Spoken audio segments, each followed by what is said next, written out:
Hi everyone, this is part 2 here with Comics Kid 2099. What's up? So like, you know how I said I was going to do more videos by myself, everybody? Well, here we are, 3 episodes into Ian's solo videos, and I have a guest, so that lasted. No, but so this was just a topic I was thinking about the other day, and I was talking to... I kind of saw some stuff on Twitter, and what's on screen is kind of what inspired this thought in me. And like, so you guys can read what's on screen there. I'll describe it to Comics Kid. So someone like tweeted a picture of the last page of the Frankenstein novel. Yeah. Where he goes out into the ice and, like, you know, it's just, and then we never saw him again. And then they just, like, someone just added a paragraph to it. And it's like, I faintly heard his last words as he said, "You can call me Frankenstein. It's okay. I don't mind." Which was pretty much the gist of it. And so that kind of got me thinking about why it is okay to call the Frankenstein monster Frankenstein. Yeah. And this is just like, it sounds so silly, but if you've ever had a conversation with like a Frankenstein snob, they will often correct you and go, actually, it's Frankenstein's monster. Right. Because Frankenstein isn't his name. They always add that last part. And so it's just an annoying thing, and so we're going to talk about why it's okay to call him Frankenstein. Yeah. So what did you, this tweet inspired you. What are your, basically, I think you and I both pretty much agree that it is okay. Why do you think it's okay? I think I probably have the same reason, but I was going to let you go first, and I'll let you know what I think. Yeah, I mean, we have the same reason, and so I had to think of an additional point for this video, so okay. I'll go ahead and... why don't you give the reason first, and then I'll add the additional point on top of it. Okay, yeah. So, Dr. Frankenstein, Victor, is basically the monster's father. He created life. It's in a very non-traditional way, but the monster is effectively his son. And Ian and I were both talking about... how we're not huge experts on Frankenstein. I read the Great Illustrated Classics version of the novel years ago. I was probably like 11, and this wasn't a very long version of the book. So I haven't read the story in a very long time, and I haven't read the full story ever, but I'm pretty sure that Dr. Frankenstein did not actually have any kids. He almost got married, but then his wife gets murdered. He doesn't actually have any biological kids of his own. So the monster is effectively his son. It's his only heir, and I think that reason alone, and then the doctor dies, or it's implied that he dies at the end of the book. He dies. Frankenstein's responsible for killing him. Right. Yeah, I mean, that's really it. Is he creates life, he creates a child, and there's all kinds of stuff, even in the original book, but all kinds of Frankenstein properties. Almost everything I've ever seen with Frankenstein, they have the monster refer to Victor von Frankenstein as his father in some way, shape, or form. Yeah. Like I really like the Mary Shelley's Frankenstein movie, the one with Robert De Niro. Is that the one with the guy who directed the Thor movie? Yeah. I've seen that one, but it's been a long time.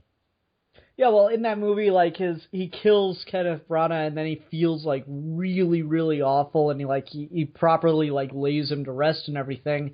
And the guys that saw him kill him are like, why would you do that? And he goes, he was still my father. Yeah. Like, there's all kinds of stuff of father and son themes. And so that's why it is perfectly acceptable to call him Frankenstein, because he is a bastard child in the most strange way you could possibly imagine, but he is still nonetheless a Frankenstein. Exactly, yeah. Now, I'm going to double down on this, okay? Alrighty. And you're kind of hitting at what my double down point was going to be. Not only can you call him Frankenstein, you in fact should call him Frankenstein. Yeah. Because if Victor was going to have any male heirs, he probably didn't, like, you know, different versions and stuff. Right. But he probably doesn't have any male heirs. If he does, Frankenstein killed them in most versions, or killed them in the womb by killing their mother in most versions. Yeah. So he is the last in the line of Frankensteins because Victor dies at the end. So he really is the only thing left of that lineage. Oh, yeah. So you, in fact, should call him Frankenstein. Yeah, and and I was trying to think whenever I was getting ready for this video, I was trying to think of when this probably got started, and I'm looking at a list of like Frankenstein movies, and Bride of Frankenstein, 1939 or 35. That's probably the earliest point where the monster is referred to as Frankenstein, because it's the bride of the monster. It's not the bride of the doctor, and so that's probably like the earliest point of this. And like you were saying, like it's almost like the author and like creators who have expanded on the mythos, it's almost like it's straight up like textually canon that the monster is Frankenstein. Like in the Kenneth Branagh movie, like where he straight up says he was my father. And, it's very puzzling to me. Like you said, you've got the Frankenstein snobs who will try to correct you. And I guess they're thinking like, well, I know more than you, and I have to let you know this is what's going on. You're making a mistake. I have to tell you the monster's not called Frankenstein or whatever. But like you said, it makes a lot more sense that he would be called Frankenstein because he's the creation of Frankenstein, and he's the heir to that legacy.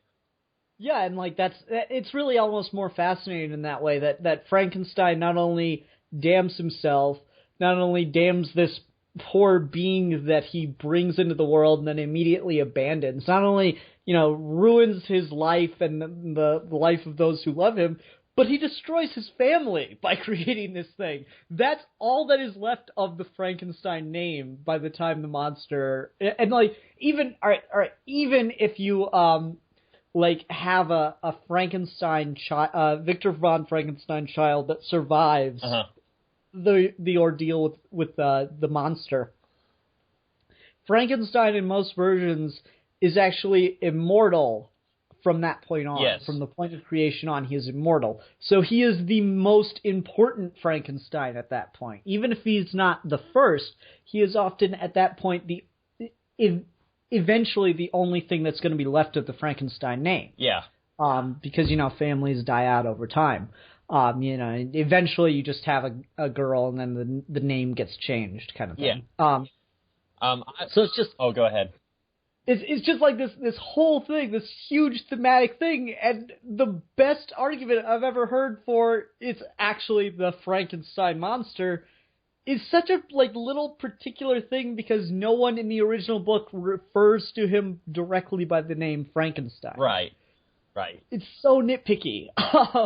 I would love to see a movie that goes with a version where the doctor has a surviving child, and you jump forward like 30, 40 years in the future and have the monster and the child kind of, not really a physical battle, but kind of this battle of legacy. Like, well, you're his actual son, so you are the heir, but I'm, like, basically, I guess just kind of continuing this line of thought that we're exploring in this video where the monster, he's prone to these bursts of outrage, like he kills Dr. Frankenstein's wife, and then he kills the doctor, and then there's this kid who survived, and now he's the Baron Frankenstein, and he gets the castle, and he's got the name, and everybody likes him, but I'm also the doctor's son, and nobody likes me, and I've just been relegated to folklore. Like, everyone's telling stories around the campfire about that monster 40 years ago, and nobody actually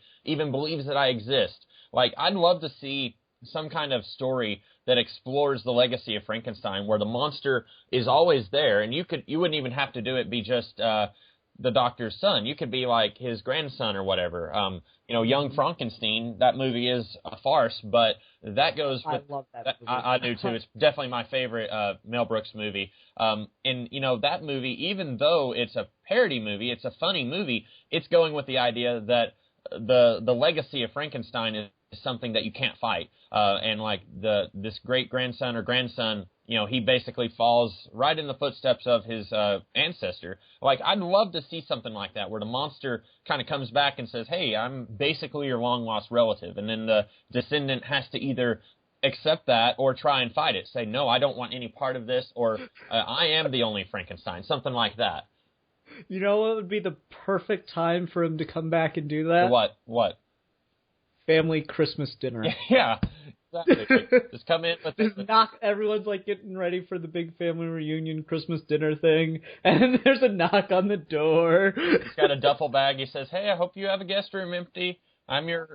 It's cool. I'll sleep on the couch. He's like the nicest guy about it too. I'll sleep on the couch if it's not a big deal. Or yeah, that'd be just like he's like the drunk uncle that shows up and everyone wants to pretend isn't part of the family. Oh, that's funny.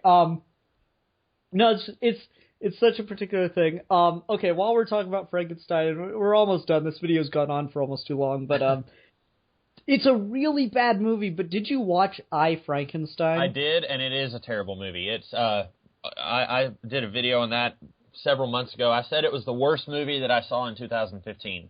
But it's got such good ideas, right? Yeah, there's some ideas in it that I really liked, and it was just they were executed really bad. Yeah, like, I just really like the idea of the Frankenstein monster being, like, this perfect weapon in this war between heaven and hell, because now, like, man can create life. Now God is irrelevant. I love that idea. Oh, yeah.